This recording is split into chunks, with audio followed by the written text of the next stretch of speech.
there, everybody. Thanks for joining me today. I am going to be teaching you 6 easy steps to taking objects and collections and little odds and ends of things that you might have in your house. I'm going to teach you how to put it together and make some beautiful art. So, step 1 is getting ready and seeing what you have. So let's go. And by the time we get to the end of step 6, you're going to have a beautiful project completed. Step 1, gather what you have on hand. And this is what I had: sea glass, seaweed, seashells, dried weeds and flowers, and some old jewelry. Step 2, get inspired. My inspiration was a photo of the ocean, a pier, and pelicans, which was from a restaurant that my sister and her husband took me to in Florida called Scully's. While dining there, you can see pelicans resting on the pier below. I thought this would make a great subject. So here I've prepared the background. I taped the paper down, then penciled in the horizon using the ruler, and now I'm painting on heavy-weighted watercolor paper using cerulean blue for the sky and ultramarine blue for the sea.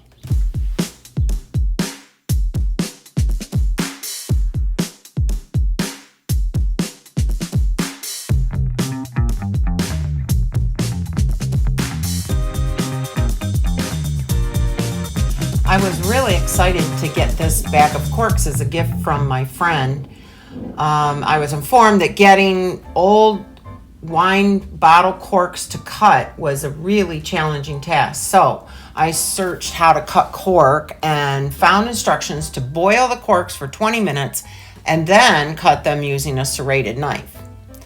Instead, I'm using an X-Acto knife, and you can see the corks can be cut quite easily.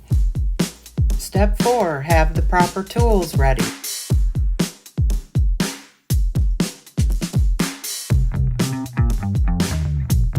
From this point on, I'm applying the items with super glue. It's the best thing to hold sea glass. I want to put the corks just off center to give a suggestion of a post on a pier. I used the dark brown sea glass for the bodies and picked out other colors for the shapes of the head and beak. Remember, this is not perfected a rendition of pelicans, but an abstract representation. Step 5, arrange the scene before you glue. I can't emphasize this enough. In every step, I lay items out and arrange them before I glue them. And here's a tip: take a photo at this step to refer back into in case things get moved around. I like to move everything to the edge without disturbing the scene a whole lot, and then I work on a section at a time.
Step 6, stop working and start looking.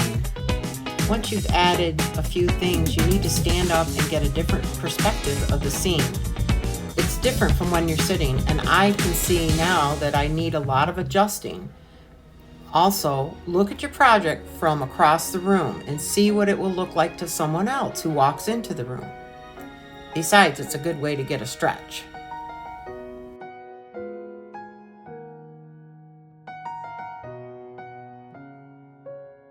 I did all the steps and I finished the project. Then I decided to add seashells later, and so here's the final project with the seashells. Then added into a shadow box.